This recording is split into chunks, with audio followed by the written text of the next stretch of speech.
Bismillahirrahmanirrahim. Assalamualaikum warahmatullahi wabarakatuh. Waalaikumsalam warahmatullahi wabarakatuh. Innal hamdalillah salatan wa salaman ala Rasulillah wa ala alihi wa sahbihi wa mawalah wa la hawla wa la quwwata illa billah amma ba'd. Qala Allah ta'ala fi kitabihil karim, a'udzu billahi minasy syaithanir rajim.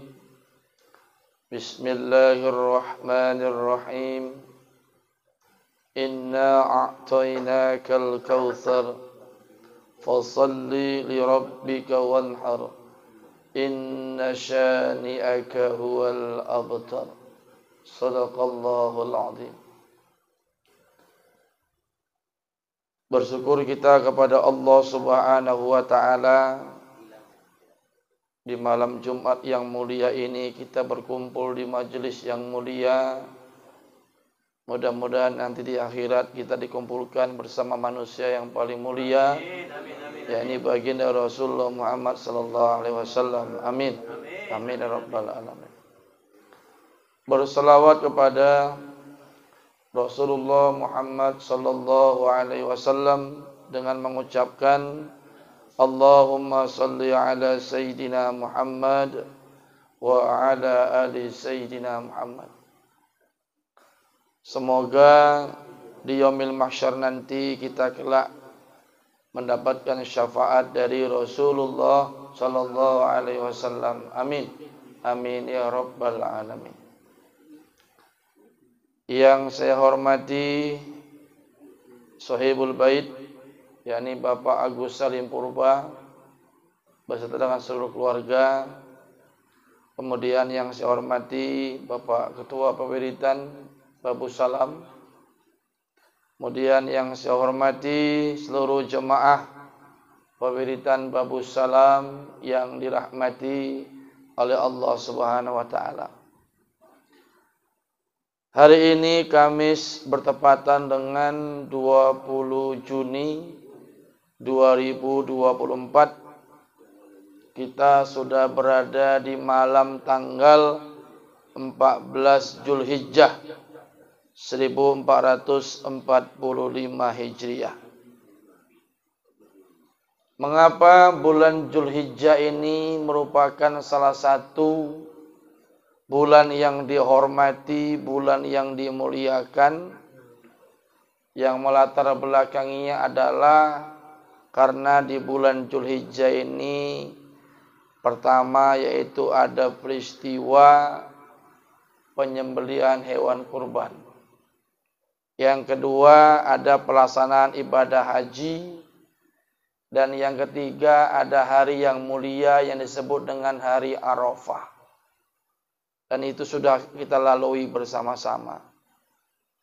Hari Tarwiyah 8 Zulhijjah, hari Arafah tanggal 9 Zulhijjah. Siapa yang melaksanakan puasa di dua hari itu, kata Nabi, yukaffiru sanata wal madi wal baqiyah, akan dihapuskan dosa-dosanya 1 tahun yang lalu dan setahun yang akan datang. Bapak-bapak dan saudara-saudara jemaah Pemerintahan Babu Salam yang dirahmati oleh Allah Subhanahu wa taala. Pada kesempatan malam Jumat yang mulia ini, sedikit saya mau sampaikan bagaimana masalah tentang hikmah daripada kurban. Mudah-mudahan ini memotivasi bagi kita semua untuk tahun depan untuk bisa berkurban yang lebih banyak lagi daripada tahun ini. Itu harapan saya. Bapak-bapak dan saudara yang dirahmati oleh Allah Subhanahu wa taala. Di dalam surah Al-Kautsar ayat 1 sampai dengan 3 Allah Subhanahu wa taala berfirman, Bismillahirrahmanirrahim. Inna a'tainakal kautsar. Fasalli li rabbika wanhar. Inna syani'aka huwal abtar. Yang artinya, sesungguhnya kata Allah, kami telah memberikan kepadamu nikmat yang banyak. Dari mulai kita bangun tidur sampai dengan kita tidur lagi, satu detik pun nikmat Allah tidak pernah berhenti kita rasakan. Maka dari nikmat yang banyak itu, yang telah kita terima itu, Allah meminta kepada kita dalam lanjutan ayat itu, fasalli li rabbika wanhar.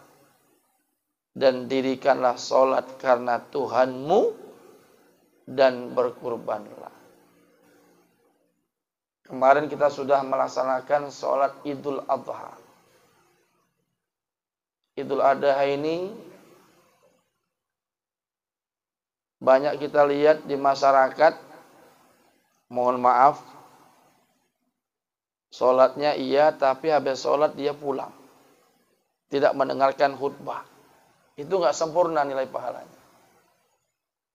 Ada juga ketika khatib sedang berkhutbah, dia malah cerita dengan orang lain. Kita aja kalau sholat Jumat, ketika khatib berkhutbah kita cerita, apa kata Nabi? Lagauta, maka sia-sia sholat Jumatmu. Maka saya sering sampaikan kepada ibu-ibu jemaah pemberitaan, kalau kita melaksanakan sholat raya, baik itu Idul Fitri maupun Idul Adha, ketika khatib sedang berkhutbah, maka dengarkan baik-baik. Saking pentingnya khutbah Idul Fitri Idul Adha itu, sampai Nabi mengatakan, suruhlah, ajaklah anak-anak perempuanmu, istri-istrimu, walaupun dia sedang haid, suruh mereka untuk tetap pergi sholat Idul Fitri Idul Adha. Kenapa? Walaupun mereka tidak bisa sholat, mereka masih bisa mendapatkan pahala, mendengarkan pahala khutbah. Itu saking pentingnya mendengarkan khutbah itu. Bapak-bapak dan saudara yang dirahmati oleh Allah Subhanahu wa ta'ala. Kemudian setelah selesai Idul Adha, diadakanlah penyembelihan hewan kurban. Saya dengar-dengar dari tempat kita ini, Masjid Babu Salam yang tahun lalu 11 ekor, ini turun menjadi 7 ekor. Ya? 12 ekor tahun ini turun menjadi 7 ekor. Ya. Kalau bisa tahun depan kita tingkatkan kembali semangat berkurban, karena banyak orang beranggapan kurban ini, ayo Pak kita kurban, saya udah pernah kurban. Ini jawabannya salah. Jadi kurban itu kesunahan yang berlaku setiap tahun. Kalau kesunahan yang berlaku seumur hidup sekali itu akikah. Tapi kalau kurban ini kesunahan yang berlaku setiap tahunnya. Maka di beberapa daerah ada peserta kurban yang tetap menjadi peserta kurban setiap tahun. Istiqomah dia, Pak. Kalaulah 35 orang setiap tahun dia tetap menjadi peserta kurban, berarti di masjid itu tiap tahunnya tidak kurang 5 ekor pasti ada disembelih hewan kurban. Kalau kita menyadari bahwasannya kurban ini adalah kesunahan yang berlaku setiap tahun, bukan yang berlaku seumur hidup sekali. Jadi kesunahan yang berlaku seumur hidup sekali itu adalah akikah. Jadi nggak ada orang akikah itu sampai 2 kali, cuma sekali seumur hidup. Tapi kalau kurban, usahakan Bapak. Kalau bisa kita tiap tahun menjadi anggota tetap daripada peserta kurban di Masjid Babu Salam. Insya Allah Allah akan datangkan rezeki dengan niat kita yang baik itu. Mohon maaf, terkadang mohon maaf. Niat kita ini masih setengah-setengah. Itu yang kadang-kadang mohon maaf di pertengahan jalan itu mundur dia. Itu belum maksimal niatnya. Tapi kalau memang sudah betul-betul maksimal, insya Allah nggak akan mundur sampai dengan disembelih hewan kurban itu. Bapak-bapak dan saudara yang dirahmati oleh Allah Subhanahu wa ta'ala. Kurban itu berasal dari kata koroba. Yakrobu kurbanan. Yang artinya dekat atau mendekatkan diri kepada Allah. Maka salah satu hikmah kurban itu diharapkan orang yang berkurban tadi semakin dekat dan cinta kepada Allah. Itu dibuktikan oleh Nabi Ibrahim alaihissalam. Maka Nabi Ibrahim disebut dengan apa? Khalilullah. Orang yang mencintai dan dicintai oleh Allah Subhanahu wa ta'ala. Kenapa? Karena dia telah lulus dalam ujian Allah, yaitu dia rela mengorbankan satu-satunya putra yang sangat dia cintai hanya untuk memenuhi perintah Allah Subhanahu wa ta'ala. Jadi apa yang menjadi doa Nabi Ibrahim dulu sebelum dia punya anak dikabulkan oleh Allah. Apa salah satu doa Nabi Ibrahim? Rabbi habli minas solihin. Rabbi habli minas solihin. Maka bapak-bapak kita kalau sholat atau sehabis sholat, jangan pernah kita lupa untuk mendoakan anak kita dengan doa Rabbi habli minas solihin. Ya Allah, jadikanlah anakku menjadi anak yang soleh. Kalau perlu pada waktu dia tidur, tiupkan di ubun-ubunnya. Rabbi habli minas solihin. Orang-orang soleh terdahulu begitu, Pak. Sambil anaknya tidur, ditiupkan di ubun-ubunnya dengan doa yang baik. Nak bubukkan dengan salawat. Sambil menyuapi makanan dengan salawat.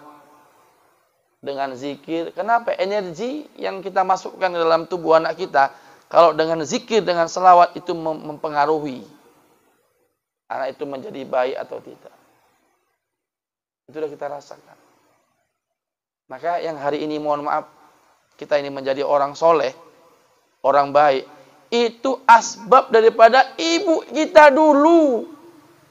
Yang setiap menyuapi makanan kepada kita, memberikan minum kepada kita, nggak lupa mereka untuk berzikir dan berselawat kepada Rasulullah Sallallahu Alaihi Wasallam. Maka saya setiap habis subuh, saya selalu buat amalan namanya Fatihah 7. Kita amalkan, Pak, setiap subuh Fatihah 7. Fatihah yang dibaca sebanyak 7 kali yang dihadiahkan kepada yang berbeda-beda. Fatihah pertama dihadiahkan khusus untuk baginda Rasulullah Muhammad sallallahu alaihi wasallam. Fatihah yang kedua dihadiahkan kepada 4 gacuknya sahabat. Abu Bakar, Umar, Utsman dan Ali. Fatihah yang ketiga dihadiahkan 4 gacuknya malaikat. Yang pertama Jibril, kedua Mikail, ketiga Israfil, ketiga Ijrail. Fatihah yang keempat hadiahkan kepada para waliullah. Salah satunya adalah Syekh Abdul Qadir Jailani. Fatihah yang kelima hadiahkan kepada seluruh arwah kaum muslimin dan muslimat. Masukkan di situ khususon kepada ruh almarhumah daripada orang tua kita yang sudah meninggal. Baru Fatihah yang keenam hadiahkan untuk diri kita sendiri. Mohon maaf. Kita sering menghadiahkan Fatihah untuk orang. Tetapi kita lupa memfatihah atas nama diri kita sendiri. Wa khususon diri yang sebenarnya diri. Sebutkan nama kita. Fulan bin Fulan Al-Fatihah. Baru yang ketujuh kita hadiahkan Fatihah khusus kepada hajat atau niat kita yang selama ini mungkin belum terkabul. Misalnya kita ingin umroh, ingin berangkat haji, ingin berkurban tahun depan. Sebutkan sebanyak hajat kita itu, kemudian Fatihahkan. Saya sudah merasakan manfaat Fatihah 7 ini, Bapak-bapak. Ini kan bentuknya hadiah. Kalau kita selalu menghadiahkan Fatihah kepada 4 gacuknya malaikat ini, Jibril yang menurunkan wahyu, Mikail yang bagi rezeki, Israfil yang niup trompet sangkakala. Ijrail yang mencabut nyawa. Ketika nanti kita mau meninggal dunia, malaikat Ijrail akan kenal. Kenapa? Ini dulu yang pada waktu hidup suka menghadiahkanku suratul Fatihah. Dahsyat Fatihah ini, Pak.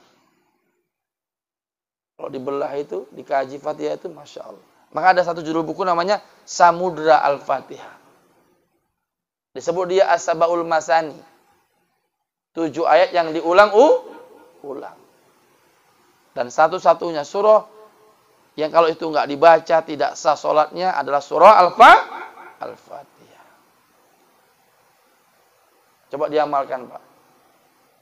Nanti hari Minggu, hari Ahad, saya fotokopi, nanti saya kasih Pak Ashab, boleh dibagi, nanti setiap hari diamalkan menjadi amalan rutin kita. Pulang dari sholat di masjid, duduk sebentar, baca Quran, siap baca Quran, amalkan itu. Nanti Bapak rasakan dalam hidup ini. Dan jangan lupa, salah satu doa yang kita mohonkan kepada Allah, setiap subuh jangan pernah tinggal, Allahumma inni as'aluka ilman nafi'a wa amalan mutaqabbala wa rizqan wasi'an halalan thayyiban mubaraka warzuqni ya Allah fa innaka anta khairur raziqin. Itu doa yang setiap pagi dibaca oleh Nabi. Minta dijadikan ilmu yang bermanfaat, amal yang dikabulkan, rezeki yang luas yang diberkahi oleh Allah Subhanahu wa taala. Bapak-bapak dan saudara yang dirahmati oleh Allah Subhanahu wa taala. Jadi salah satu hikmah ibadah kurban itu adalah sebagai sarana untuk kita mendekatkan diri kepada Allah. Lihat bagaimana contoh Nabi Ibrahim alaihissalam. Begitu dicintai Allah Nabi Ibrahim. Nama Nabi Ibrahim setiap hari kita sebut dalam ibadah sholat ketika tasyahud. Maka Nabi Ibrahim disebut dengan Abil Anbiya, bapaknya para nabi. Jadi silsilah Nabi Muhammad itu kalau ditarik garis ke atas sampai kepada Nabi Ismail dan sampai kepada Nabi Ibrahim. Jadi kita ini perlu Pak tahu silsilah kita ke atas itu, kita perlu tahu. Ustadz Nur Ali Nasroh itu silsilahnya kalau ditarik ke atas sampai ke Joko Tingkir, Pak. Sampai ke Joko Tingkir, silsilah beliau itu. Makanya para masyayikh kita, para habaib kita itu nggak sembarangan Pak silsilahnya. Kalau sekarang anak cucu keturunannya ada yang ulama, ada yang masyayikh, ada yang syekh, itu pasti dulu silsilah ke atasnya ada yang begitu. Itu nggak dipungkiri. Makanya orang Arab selalu menyertakan garis keturunan ke atas. Bin siapa, sampai nanti ketemu dengan Nabi Muhammad Sallallahu Alaihi Wasallam. Kita kan nggak Pak, baru sampai 3 udah nggak tahu lagi siapa silsilah kita ke atas. Kenapa? Karena kita nasab itu nggak penting. Kalau orang Arab nasab itu penting, supaya dia tahu siapa garis keturunan keluarganya ke atas. Bapak-bapak dan saudara yang dirahmati oleh Allah Subhanahu wa taala. Yang kedua, hikmah kurban adalah melatih kepada diri kita untuk bersikap ikhlas dan sabar dalam mentaati perintah Allah Subhanahu wa taala. Jadi ada latihan di situ. Bagaimana Nabi Ibrahim sudah lama nggak punya anak, sekali punya anak disuruh sembelih, itu latihan ikhlas. Ismail yang baru tumbuh, menganjak remaja, diperintahkan untuk disembelih. Apa kata Nabi Ismail? Silahkan ayah. Mudah-mudahan nanti kita digolongkan kepada orang-orang yang sabar. Apa nggak digoda oleh setan? Digoda mereka. Nabi Ibrahim digoda oleh setan. Nggak berhasil Nabi Ibrahim digoda Siti Hajar oleh setan. Nggak berhasil Nabi Ismail. Jadi setan menggoda sebuah keluarga itu melalui 3 penjuru. Kalau nggak berhasil ayahnya digoda ibunya.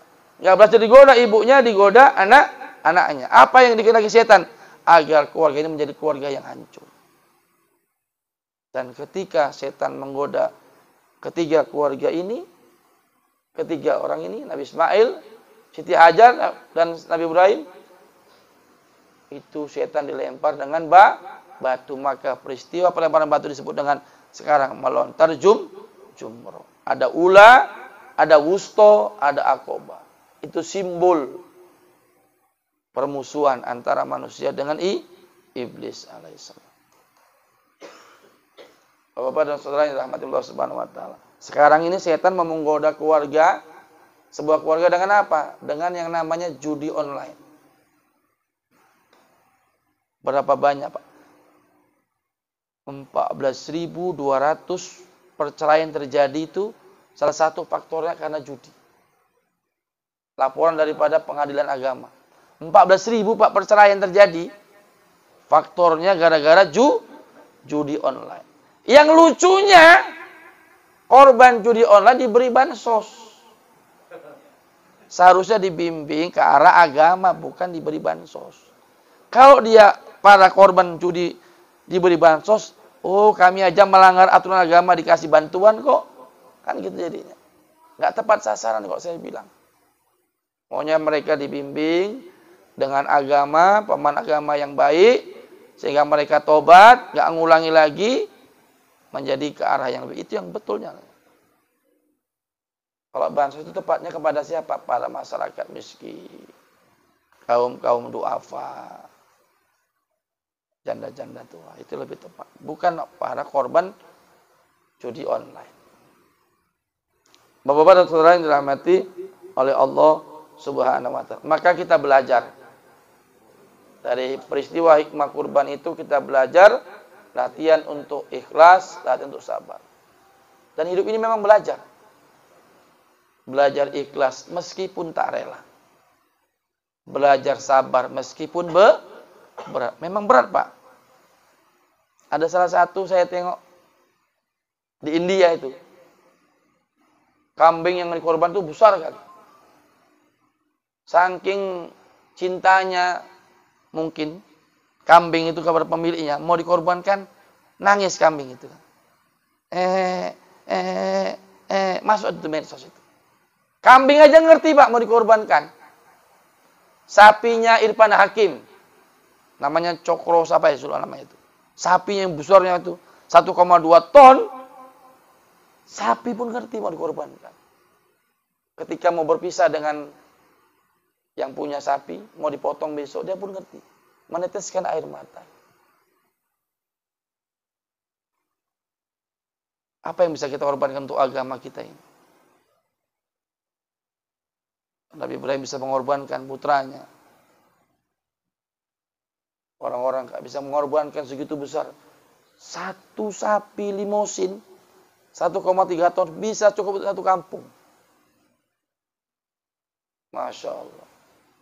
Tapi yang sampai kepada Allah bukan besar kecilnya hewan yang dikurbankan. Kalau besarnya pahala kurban berdasarkan besar kecilnya hewan yang dikurbankan, maka kasihan sekali yang korban kambing.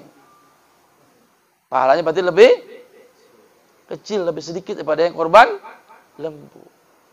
Tetapi yang sampai kepada Allah dari orang yang berkurban itu adalah keikhlasan dan ketakwaan daripada orang yang berkurban itu sendiri.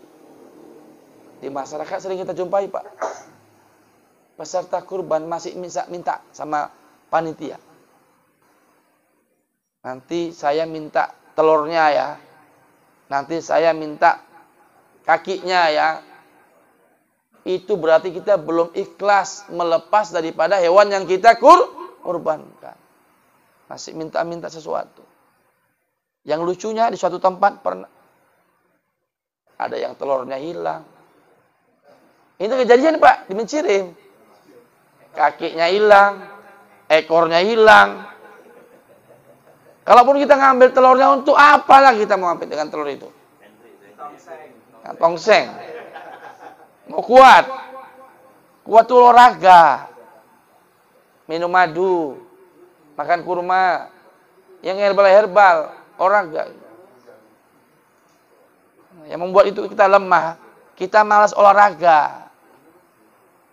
Itulah orang-orang atlet itu pasti sehat-sehat dia. Kuat-kuat dia. Kenapa? Karena energik. Keluar pembakaran di tubuhnya. Jadi yang sunnah-sunnah dilakukan. Nabi itu juga olahraga. Apa olahraga yang diajarkan dalam Islam? Kan berenang, berkuda, memanah. Itu olahraga sunnah. Berkuda itu simbol apa? Kekuatan. Kuda itu simbol kekuatan.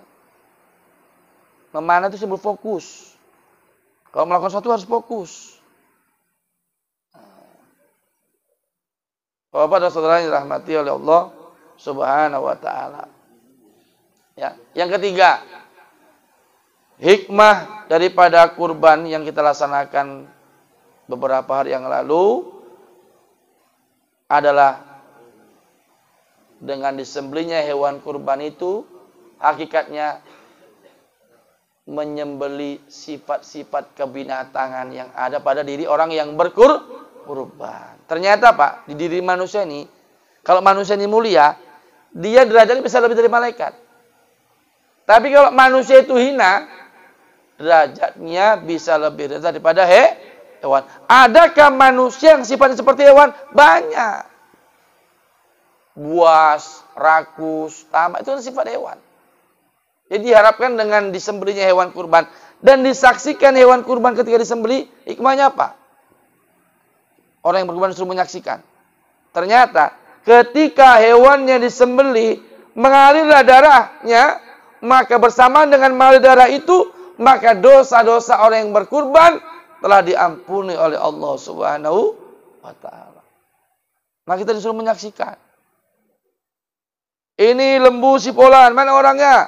Sini panggil ini. Saksikan, disembelihlah hewannya.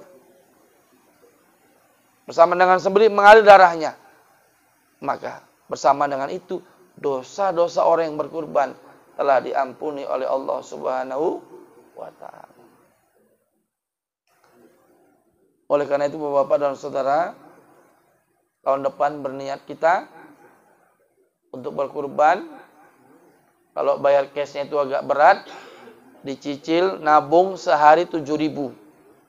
7.000 kalau 30 hari 210.000. 210.000 kali 10 bulan 2.100.000 bisa kita berkurban untuk di tahun yang akan datang. Dan kalau bisa tiap tahun istiqomah kita menjadi anggota tetap peserta kurban di tiap tahunnya. Itu berarti kita sudah memahami bahwasanya kurban itu adalah kesunahan yang berlaku di setiap tahun. Mudah-mudahan tahun depan Masjid Babu Salam kurbannya meningkat dari 7 ekor menjadi 10 ekor. Insyaallah. Amin. Amin ya rabbal alamin. Kalau kita sudah berniat yang baik Pak, Allah pasti akan berikan rezeki untuk mewujudkan niat kita yang baik itu. Maka bulatkan tekad dengan niat yang baik. Aku tahun depan niat betul-betul mau berkurban. Ganti panitia. Beli celengan. Celengan yang ada nominal duitnya itu Pak, ada kan? Nanti checklist. Siapa? Ya ada tuh. Beli celengan di Mr. DIY itu. Yang ada nominal duitnya. Ada yang 10, ada yang 5.000. Dia masukkan checklist. Jadi kita tahu. Oh, udah segini nih dapatnya. Ada itu dijual. Insya Allah. Ya.